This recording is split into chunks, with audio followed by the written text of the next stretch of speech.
स्वागत है आप सभी लोगों का मेरे चैनल साइंस टू टेक्नोलॉजी में। मैं अनुपम विपुल आप सभी लोगों का स्वागत करता हूं आज के शो साइंस थर्सडे में।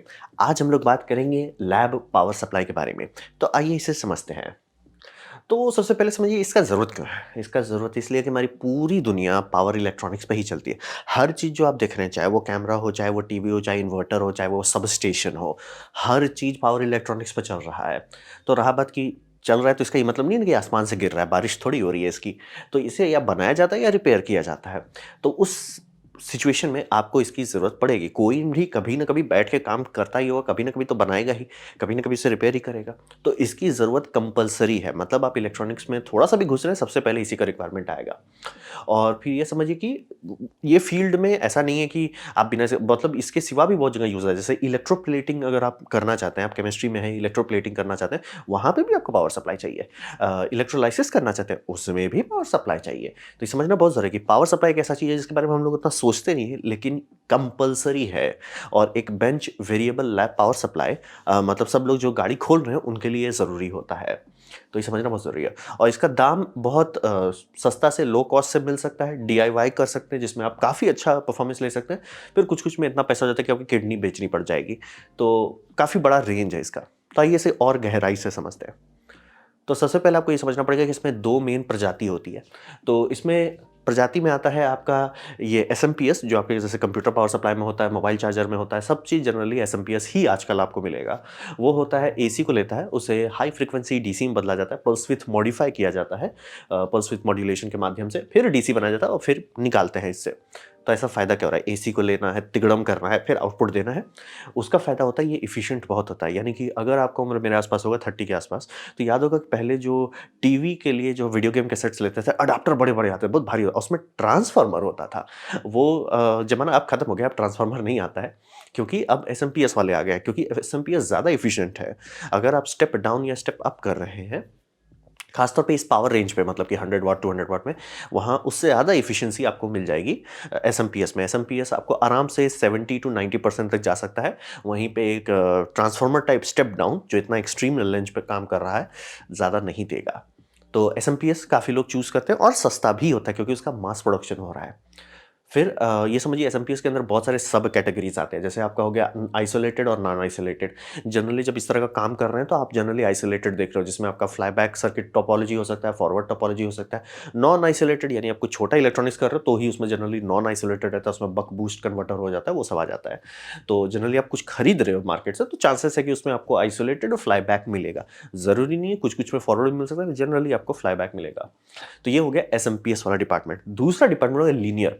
लीनियर हो गया ओल्ड स्कूल जैसा। ओल्ड स्कूल में क्या था? एसी लेते थे, फिर उसे ट्रांसफार्मर में डालते थे, ट्रांसफार्मर से स्टेप डाउन करते थे, फिर डीसी में आपको जो हर सही दीर्घई करना है आप करते थे और उससे आउटपुट निकलता था। तो ये आज भी चलता है। जबकि आप हर जगह ट्रांसफार्मर हटाने पे लगे हुए हैं, तो यहाँ ट्रांसफार्मर अभी भी क्यों यूज़ हो रहा है? क्योंकि ये स्टेबल होता है। अब यहाँ पे समझिए कि आम भाषा में आम पब्लिक के लिए एसएमपीएस काफ़ी है। अगर बहुत खराब एसएमपीएस आप नहीं लेते हैं, तो एसएमपीएस लीजिए, खुश रहिए, कोई दिक्कत नहीं है, मतलब बढ़िया है। लेकिन ये समझना बहुत ज़रूरी है कि कुछ-कुछ जगह में, ख़ासतौर पे जहाँ पे लो नॉइज़ की ज़रूरत है, यानी कि आपका जो पावर रेल निकल रहा है, उसमें अगर मैं ऑसिलोस्कोप लगाऊँ, वो कैसा ढिंक-चिका कर रहा है, वो ढिंक-चिका अगर कम चाहिए, तो आपको लीनियर अभी भी लेना पड़ सकता है।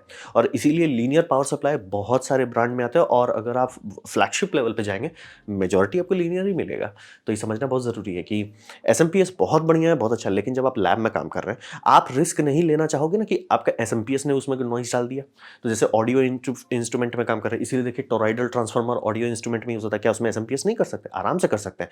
लेकिन उससे जो हाई फ्रीक्वेंसी स्विचिंग नॉइज़ बनेगी, वो नॉइज़ को फ़िल्टर करते-करते आप धुआँ निकल जाएगा आपका, लेकिन होने वाला नहीं है वो फ़िल्टर। एंड में होता है भैया शांति से एक ट्रांसफार्मर से आ जाओ। इनएफिशिएंट होगा, लेकिन ज़्यादा क्लियर ऑडियो आएगा। तो ऑडियो के लिए हो गया। फिर लो नॉइज़ एम्पलीफायर, आप रेडियो से कुछ सिग्नल ले रहे हैं, उस सिग्नल को एम्पलीफाई करना चाहते हैं। पावर रेल ही हुलुलुलु कर रहा है तो आपका काम कैसे चलेगा? तो लो नॉइज़ एम्पलीफायर जहाँ पे भी काम करना है जनरली लोग आपको बोलेंगे भैया शांति से लीनियर पावर सप्लाई लो, नौटंकी नहीं। फिर मेडिकल इक्विपमेंट्स है, वहाँ पे आप रिस्क नहीं ले सकते क्योंकि भले ही ये हो सकता है कि जो मेडिकल इक्विपमेंट है, वो जब यूज़ किया जा रहा है भले उसमें एसएमपीएस हो, लेकिन आप नहीं जानते ना। आप नहीं जानते कि उसमें जो एसएमपीएस बनाया गया वो सिर्फ उसी के लिए बनाया गया। आप एक वेरिएबल लैंच पावर से डाल रहे हो, यानी एसएमपीएस बहुत स्मूथ बनाया जा सकता है, बहुत अच्छा बना सकते हैं, लेकिन आपको उसका फिक्स वोल्टेज और फिक्स एम्प्स देना होगा। एग्जैक्टली जैसे आपका इंटरनल कंबस्चन होता है, परफेक्ट फिक्स पे परफेक्ट एम ये परफेक्ट आरपीएम और परफेक्ट टॉर्क कर दो, परफेक्ट इफिशियंसी मिलती है। वैसे ही पावर सप्लाई में भी होता है, एसएमपीएस बहुत अच्छा बनाया जा सकता है, बहुत कम रिपल होगा, बहुत कम स्विचिंग। अगर आप बता दो कि सर ये कर रहा है, मतलब आप बता दो कि सर ये लेजर ड्राइवर चला रहा है, सर ये एलईडी ट्यूबलाइट चला रहा है, ये आपका कंप्यूटर चला रहा है, तो उसके हिसाब से उसे आप डिज़ाइन कर सकते हो, परफेक्ट रहेगा। लेकिन आपको पता नहीं, जैसे पावर सप्लाईज हो गए, लैब में जो आप है, आप उससे कभी कुछ भी जोड़ सकते हो, कभी उससे आप एलईडी जोड़ सकते हो, कभी लैपटॉप जोड़ सकते हो, जो जोड़ना है जोड़ते रहोगे ना। तो उस केसेस में जनरली लोग रिलायबल प्रेफर करते हैं, तो जनरली लीनियर को रिकमेंड किया जाता है। उसमें आपका होता है एसी इनपुट होता है, रेक्टिफायर में जाता है, रेक्टिफायर को कैपेसिटर से स्मूथ किया जाता है, फिर एक छोटा कैपेसिटर दिया जाता है जो हाई फ्रीक्वेंसी नॉइज को फिल्टर करता है, फिर वो वोल्टेज रेगुलेटर में जाता है, फिर आउटपुट आपका निकलता है, उसे फिर से फिल्टर किया जाता है, और ये आपका डीसी लोड देते हैं, बहुत शुद्ध मिलता है। तो वही समझिए। तो जब मैं बोल रहा हूँ लो नॉइज़, इसको नापा जा सकता है? हाँ, नापा जा सकता है। इसको जनरली नापा जाता है वोल्ट आरएमएस के माध्यम से, लेकिन ये नॉर्मल मल्टीमीटर में नहीं होगा, इसके लिए आपको ऑसिलोस्कोप चाहिए। तो ये कुछ ज़्यादा अच्छा क्वालिटी का स्विच मोड पावर सप्लाई है, जिसमें आपका 5 मिली वोल्ट का रूट मीन स्क्वायर आ रहा है, यानी कि ऑसिलोस्कोप फ्लक्चुएशन उससे ज़्यादा है, लेकिन रूट मीन आपका 5 मिली वोल्ट्स आ रहा है। वहीं लीनियर का देखेंगे 0.5 मिली वोल्ट्स आ रहा है, यानी कि इसका नॉइज़ जो है बहुत कम है। और बाय द वे ये बहुत अच्छा एसएमपीएस है। आप जो अमेज़न पे देखते हैं 90% इतना भी नहीं दे सकता। 90% में जैसे ही आप लोड डालोगे वो 100 मिली वोल्ट्स तक का ये कर सकता है, ये नॉइज़ आएगा, स्विचिंग नॉइज़ आने लगेगा उसमें। तो ये ऑसिलोस्कोप पे आपको तुरंत दिख जाएगा, तुरंत समझ में आएगा लोग लीनियर क्यों खरीदते हैं।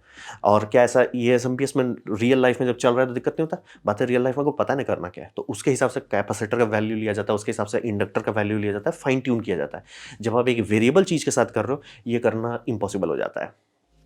तो इसीलिए आज भी जबकि लीनियर को हम लोग हर चीज़ से हटा रहे हैं, लेकिन अभी भी लीनियर का डिमांड है, खासतौर में लैब पावर में, क्योंकि उसका जो यूनिक एबिलिटी है कि वोल्टेज वो एग्जैक्टली मेंटेन रखेगा आपका, मतलब नॉइज़, स्विचिंग नॉइज़ तो होता ही नहीं है, तो देगा कहाँ से, और जो स्टेबिलिटी देता है बहुत अच्छा, और प्लस ये फ्लक्चुएट भी बहुत अच्छा बर्दाश्त कर पाता है। यानी कि अगर आप लोड डालते हैं, जैसे आपको कोई भी चीज़ है, एकाएक 2 एम्प का लोड दे दिया, आपका पावर सप्लाई बना है, एसएमपीएस भी बना है, दे देगा आराम से। लेकिन आप अगर उसे ऑसिलोस्कोप में स्लो स्पीड में देखोगे, तो दिखेगा कि जैसे ही एसएमपीएस पे लोड पड़ा, एसएमपीएस उसका थोड़ा देर के लिए वोल्टेज घटा और फिर वोल्टेज बाउंस बैक करने का कोशिश करेगा, और कई बार वो परफेक्ट नहीं हिट कर पाता है। जैसे अगर 12 वोल्ट का एसएमपीएस था, हो सकता है कि वो 90 ये मतलब 11.95 पे आके रुक जाए।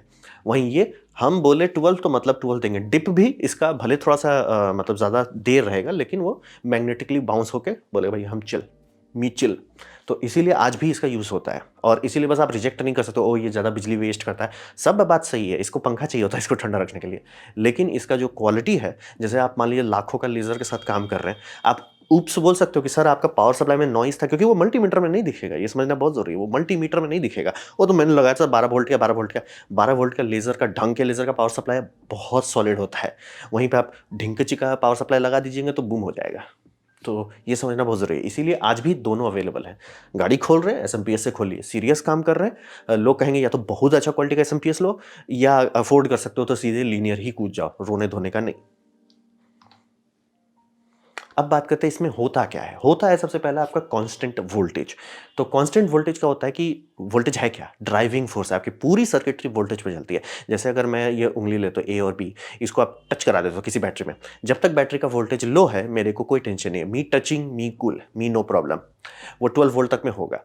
जैसे ही 12 वोल्ट से आप ऊपर जाने लगोगे 24 वोल्ट, मुझे कुछ नहीं होगा। उसे फिर डबल कर देते हो 48 वोल्ट पे, मुझे कुछ नहीं होगा। 50 वोल्ट, मेरी बैंड बजना शुरू हो जाएगी, क्योंकि अब रेजिस्टेंस जो है रोक नहीं पा रहा, करंट थोड़ा सा फ्लो हो सकता है। 72 वोल्ट आप छुए तो चले गए। 100 वोल्ट डीसी, सर खत्म खत्म खत्म। इसीलिए जो इलेक्ट्रिक व्हीकल के बैटरीज होते हैं उसको हलवा लेके तौर पे नहीं छुआ जाता। आपका जो गाड़ी का मेन बैटरी है 12 वोल्ट का, उसको छुइए कोई दिक्कत नहीं है, लेकिन जो आपका मेन इलेक्ट्रिक व्हीकल का बैटरी होता है उसका 400 वोल्ट डीसी होता है, वो छुए तो बचेंगे नहीं। तो वोल्टेज को समझना बहुत जरूरी है, वही सारा चीज़ को ड्राइव करता है। अब ये समझिए कि जब भी आप कोई प्रोजेक्ट्स का काम कर रहे हैं, कुछ भी कर रहे हैं, तो वोल्टेज का डिमांड आपके पास बहुत वेरिएबल हो सकता है। यानी कि बोल सकते हैं कुछ-कुछ डिमांड के, जैसे आप आर्डिनो में काम कर रहे हैं, तो सोचोगे आर्डिनो 3 वोल्ट का है या 5 वोल्ट का, ना, एक्चुअल आईसी देखिएगा तो उससे बहुत कम पावर का होता है। यानी कि वो 1.5 वोल्ट का हो सकता है। तो वाइड रेंज चाहिए होता है। 1 पॉइ आप जैसे मान लीजिए उसमें काम कर रहे हैं, आर्डिनो के साथ काम, फिर हो गया कि मैं एलईडी करता हूँ, तो एलईडी तो बहुत रेंज का आता है। आपको एक एलईडी हो सकता है, एलईडी का कॉब हो सकता है जो 12 वोल्ट का है, कुछ-कुछ मतलब जैसे ट्यूबलाइट के स्ट्रिप्स होते हैं, वो 70-80 वोल्ट चले जाते हैं। तो रेंज आपको बहुत चाहिए, यानी आपका वोल्टेज का पोटेंशियल, और पोटेंशियल जो है वो ज़्यादा होना चाहिए। और कुछ-कुछ जगह पे आप उसके बिना चल सकते हैं। जैसे मान लीजिए आपको पता है कि सर मुझे 12 वोल्ट चाहिए, 3.3 वोल्ट चाहिए, 5 वोल्ट चाहिए, तो आप ये कर सकते हैं। जैसे काफ़ी लोग करते हैं कि पावर सप्लाई, कंप्यूटर का पावर सप्लाई लेके उसके लिए एक ब्रेकआउट बोर्ड लाते हैं, या तो कई बार लोग इसी में खोल के छेड़खानी कर देते हैं। आप ये ले सकते हो, इसमें आपको सारा पावर रेल बाहर निकाल दिया जाएगा, यानी आपको 12 वोल्ट का पावर रेल निकल जाएगा, 5 वोल्ट का निकल जाएगा, और 9 वोल्ट का, ये 3.3 वोल्ट का पावर रेल मिल जाएगा। तो एसएमपीएस अगर अच्छा रहेगा तो ये अच्छा खासा पावर दे देता है, लेकिन ये वोल्टेज आपको चेंज करने नहीं देगा जब तक आप उसके अंदर घुस के तिगड़म नहीं करते। या कई बार लोग ये करते हैं कि यही किए, बनाए, और इसके बाद उसमें एक वेरिएबल पावर सप्लाई जो 12 वोल्ट के ऊपर काम करता है, उसको लगा देते हैं। तो वही समझिए कि फिक्स्ड वोल्टेज रेल वाला पावर सप्लाई आज भी काम आता है, लेकिन उसी जगह पे काम जब वो फिक्स है। जैसे आप मान लीजिए आप एक असेंबली लाइन में काम कर रहे हैं, वहाँ सब लोग एलईडी रिपेयर कर, ये मतलब एलईडी सिस्टम बना रहे हैं, और वो फिक्स है कि सर ये 24 वोल्ट का ही है। वहाँ पे वेरिएबल डाल के क्या करेंगे? वहाँ पे सबको शांति से 24 वोल्ट का पावर सप्लाई दे दिया जाएगा।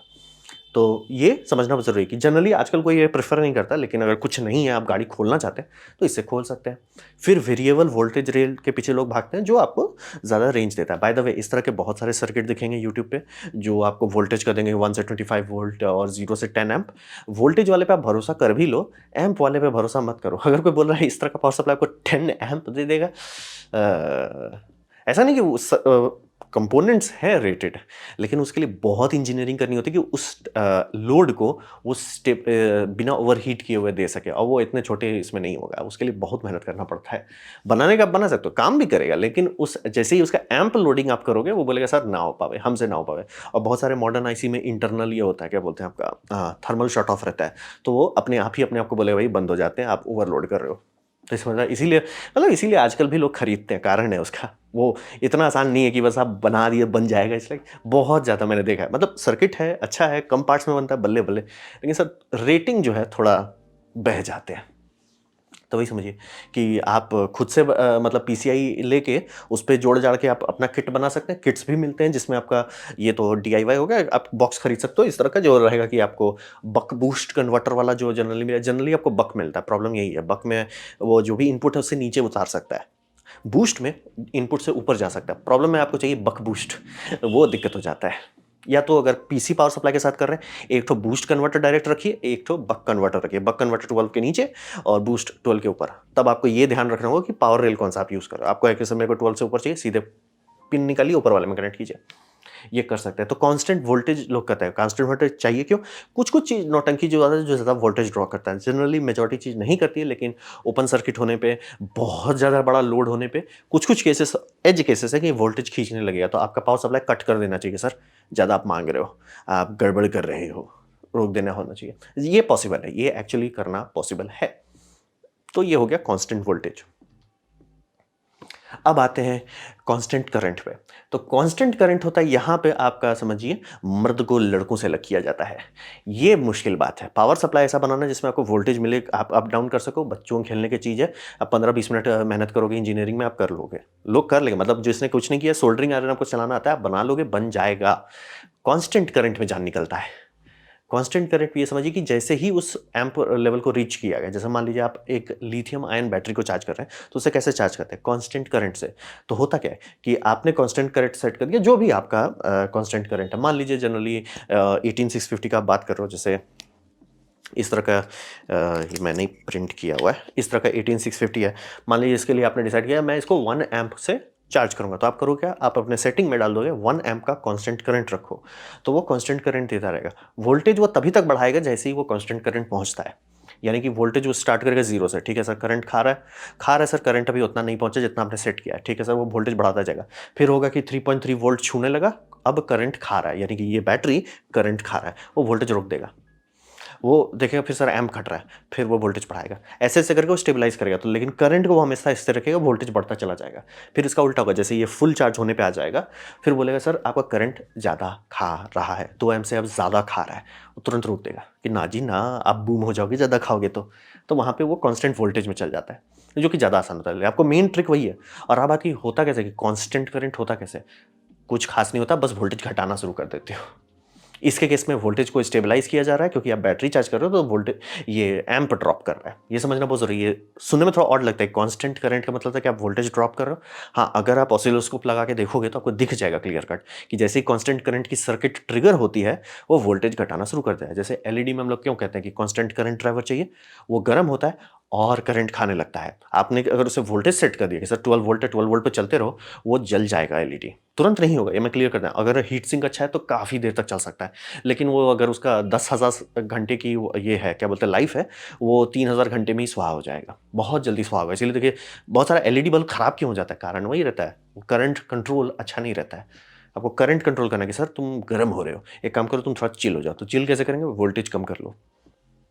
तो ये बहुत ज़्यादा, इसीलिए कांस्टेंट करंट चाहिए।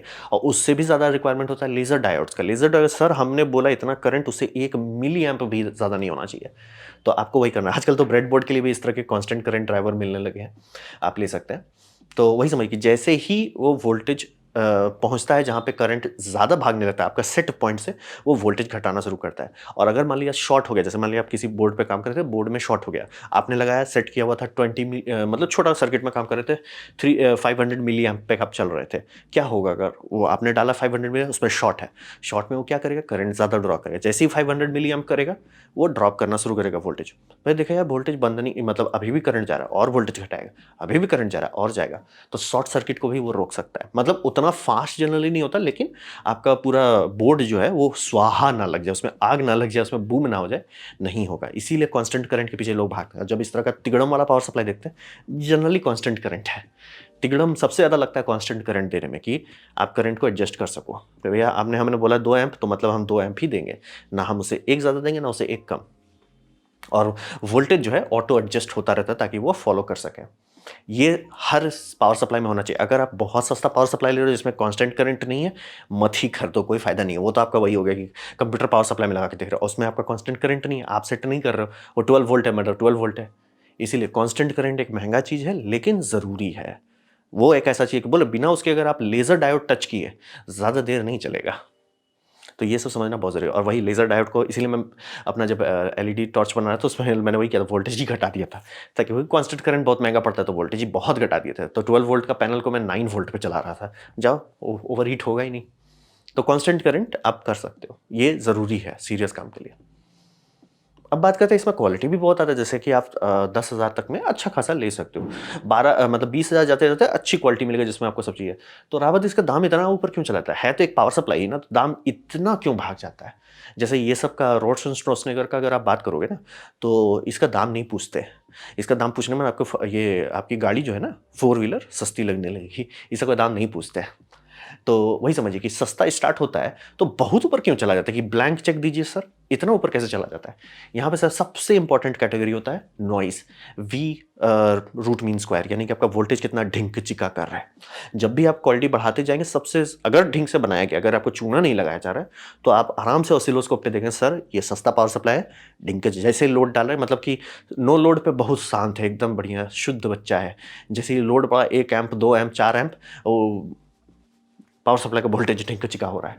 वो सबसे ज़्यादा चीज़ होता है कि कितना वेरिंग लोड में, क्योंकि फिक्स लोड में आप स्टेबलाइज कर सकते हो, लेकिन वेरिंग लोड की लोड आपका चेंज हो रहा है, क्योंकि आप वेरिएबल पावर सप्लाई करते हो, आप कुछ भी उसके साथ लगा सकते हो, तिगड़म हो सकता है। तो आपका पावर सप्लाई तो वीक लिंक नहीं है, इसीलिए उसी पे सबसे ज़्यादा खर्च किया जाता है नॉइज़ बनाने में। नॉइज़ को इतना कम कर देना है कि ऑसिलोस्कोप लेके भी आप ना देख सको, तब मज़ा आता है। लेकिन उसके लिए पैसा आपका ब्लैंक चेक सर।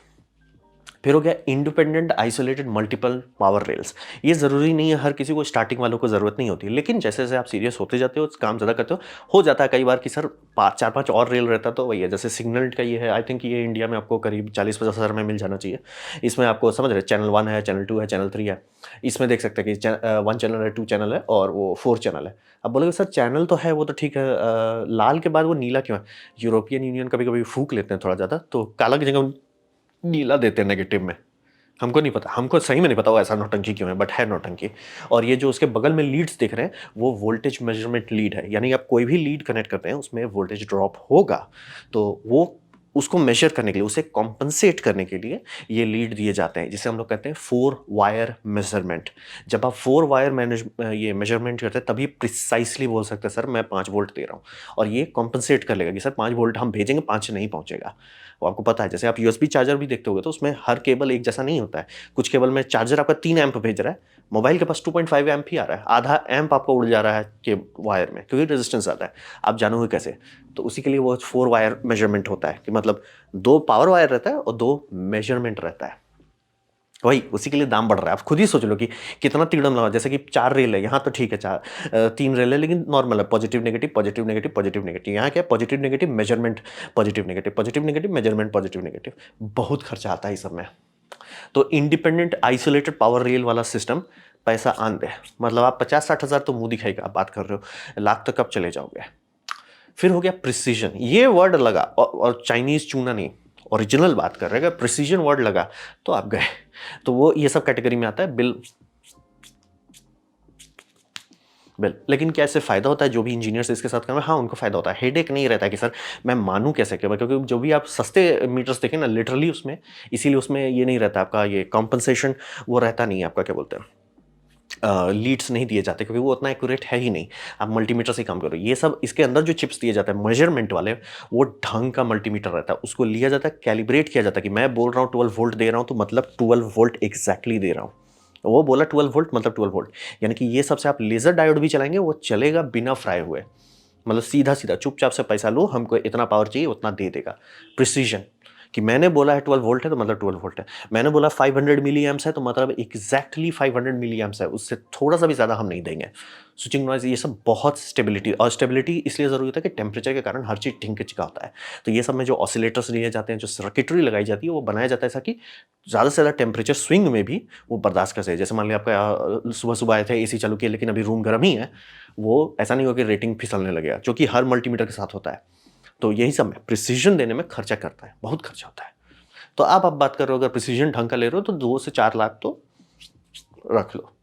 फिर आता है जो सीरियस बात है, ये मुझे जेन्युइनली बहुत शॉकिंग लगता है। इतने सारे लोगों का मैंने देखा है बनाते हुए, लेकिन कोई भी नहीं बनाता कि भैया पीसी डेटा लॉगिंग कहाँ से करोगे। ये सारे में जहाँ पे भी आप थोड़ा सा भी खर्च कर रहे हो पावर सप्लाई में, 10,000 से नीचे में भी बहुत सारे में आपको इंटरफेस मिलेगा। जैसे पीछे खोलिएगा तो बहुत सारा इंटरफेस मिलेगा, उसमें आपको यूएसबी, इथरनेट, मतलब वो सब का क्या ज़रूरत है?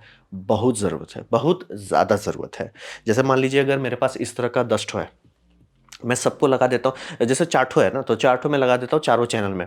अगर इसमें मेजरमेंट है, मुझे कुछ नहीं करना, मैं लिटरली सबका चार्ज कैरेक्टरिस्टिक्स देख सकता हूँ, कितना मिली एम्प सब खाया, इंडिपेंडेंटली मैं वेरीफाई कर सकता हूँ सबका। वो ज़रूरी है। कोई भी आप एलईडी के साथ ही सेट कर रहे हैं। सस्ते एलईडी और महंगा एलईडी में क्या अंतर होता है? इफिशियंसी का। आप जानोगे कैसे? आराम से कांस्टेंट करंट में सेट करो और देखो वोल्टेज कैसे ड्रॉप हो रहा है। जो ज़्यादा इफिशिएंट होगा उसका वोल्टेज ड्रॉप धीरे धीरे होगा, क्योंकि वो धीरे धीरे हीट करेगा। जो इनइफिशिएंट होगा वो तुरंत हीट करने लगेगा।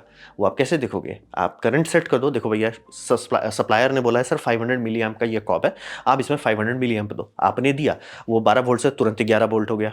फिर बोला सर 10 वोल्ट हो गया, अरे सर 7 वोल्ट करो, यानी कि वो बहुत इनएफिशिएंट है, बहुत जल्दी ओवर हीट हो रहा है। वहीं पे आप कोई ब्रांडेड ले तो बहुत महंगा वाला क्री का एलईडी आता है, दाम मत पूछिएगा, दर्द होता है। वो सब लेते हैं, उसमें देखेंगे सर इसने बोला था 500 मिली एम्प दो, 500 दिए हैं, 1 घंटा चलाएं, अब जाके वो 11.5 पे आए, उसका ड्रॉप बहुत धीरे होता है, यानी कि वो इफिशिएंट ज़्यादा है। तो डेटा लॉगिंग ये सारा चीज़ क्लियर कर देता है। करने का आप आर्डिनो से भी कर सकते हैं, लेकिन मैंने कभी किसी यूट्यूबर को बैठ के ये बनाते हुए नहीं देखा। मैं ही बनाऊँ क्या बैठ के? अब अगर आप लोग को किसी को आता है आर्डिनो प्रोजेक्ट्स करना, प्लीज़ नीचे लिख दो, मैं आपसे टच में आता हूँ डिस्कॉर्ड का इस्तेमाल करके। क्योंकि वही देखिए, ब्रांडेड वाले में देखिए इस तरह का आपको किट मिल जाता है, सब चीज़, हर एक डिटेल इन डिटेल मिलता है। आप लॉग कर सकते हो, देख सकते हो, ट्रैक कर सकते हो। आप सारा चीज़ चेक कर सकते हो कि सर मैंने यहाँ पे चेक किया था, ये डालने पे इतना आउटपुट आ रहा था, बम बम। तो ये समझना पड़ेगा, क्वालिटी यही सबसे डिसाइड होती है कि आपका इंटरफेस सस्ते वाले में एकदम नहीं होता। चाइनीज़ वाले में इंटरफेस आजकल आने लगा है, तो अगर आप अराउंड 4 से 5 हज़ार दे रहे हैं, अगर पीछे यूएसबी है, चांसेस है कि आप यूज़ कर सकते हो। लेकिन प्लीज़ देख लीजिएगा यूट्यूब में कोई किसी ने यूज़ किया है कि नहीं। कई बार मतलब जो सीरियल टू यूएसबी डेटा देते हैं वो दे देते हैं, बस डेटा लेके कोई पढ़ने वाला भी सॉफ्टवेयर रहना चाहिए, वो कई बार मिसिंग रहता है। तो प्लीज़ वो सब पहले खोज लीजिएगा। प्रिसिजन ये सस्ते में नहीं मिलेगा, मैं एकदम क्लियर कर देना चाहता हूँ। ये आपको ब्रांड अच्छा होना चाहिए, नाम अच्छा होना चाहिए, फिर और आपके पास ऑसिलोस्कोप होना चाहिए कि आप एक्चुअली टेस्ट कर सको। प्रिसिजन मतलब प्रिसिजन और स्टेबिलिटी मुश्किल आती है, महँगी आती है। Independent isolated multiple power rail ये सस्ते में मिलता है, ये उतना महँगा चीज़ नहीं है। नॉइज़ यही मेन तिगड़म है। आधा से ज़्यादा खेल आपका वही है और ख़ासतौर पे आप एक्सपेंसिव इक्विपमेंट के साथ, जैसे मान लिया आप ऐसा इक्विपमेंट के साथ कर रहे हैं, लैपटॉप के साथ काम कर रहे हो, मेन मदरबोर्ड में कि यहाँ पे वोल्टेज का अगर ऊप्स हुआ तो ऊप्स हो जाएगा, तो इसलिए लोग बोलेंगे भैया शांति से लीनियर पावर सप्लाई खरीद लो। बाय द वे ये ब्रांड भी लीनियर पावर सप्लाई बनाता है, कारण वही है, शांति से। जब ये है कि आपने मैंने बोला इतना वोल्टेज इतना ही रहे, तो लोग शांति से बोलेंगे लीनियर ले लो। नॉइज़ हो गया और वो आप पे है कि आप किस लेवल पे हो। अभी आप एलईडी के साथ काम स्टार्ट ही करो, ले लो कोई सस्ता सा एसएमपीएस। सीरियस करो, रिपेयर करो, तो जनरली आप देखते होगे मोबाइल शॉप में जितने लोग रिपेयरिंग करते हैं ना, बहुत सस्ता नहीं रखते हैं। मतलब सस्ता ही रखते हैं, मतलब सिग्नेंट नहीं रखते हैं, लेकिन बहुत सस्ता नहीं रखते हैं। मतलब कि एकदम यहाँ से थोड़ा सा ऊपर रहते हैं, मतलब कि अमेज़न का थोड़ा सा नीचे स्क्रॉल करने में थोड़ा महँगा वाला जब आता है अरेंज बाय कॉस्ट में, तो तब वो वाला लेते हैं। कारण है कि बहुत सस्ता वाला बहुत ज़्यादा खराब होता है, वो नहीं लेना है। तो ये हो गया क्वालिटी, क्यों सबका दाम किडनी बेचने जैसा हो जाता है। तो ये था मेरा प्रेजेंटेशन लैब पावर सप्लाई के बारे में। उम्मीद करता हूँ आपको अच्छा लगा, कुछ सीखने मिला, कुछ समझ में आया। अगर ऐसा है लाइक कर दें, तो शेयर कर दें, उससे मेरा काफ़ी भला होगा। नहीं अच्छा लगा, नहीं पसंद आया, कोई बात नहीं, आप डिसलाइक दबा सकते हैं। मैं कहूँगा डिसलाइक 2 बार दबाएँ, उससे मुझे पता चलेगा कितना पसंद हुआ है। मैं आपसे कहूँगा कमेंट लिखें, मैं हर कमेंट को पढ़ने की कोशिश करता हूँ। आपसे कहूँ सब्सक्राइब कीजिए, बेल दबाइए अगर आप फ्री हैं तो। आपने मेरा वीडियो दिखा, जान के मुझे बहुत खुशी हुई। धन्यवाद।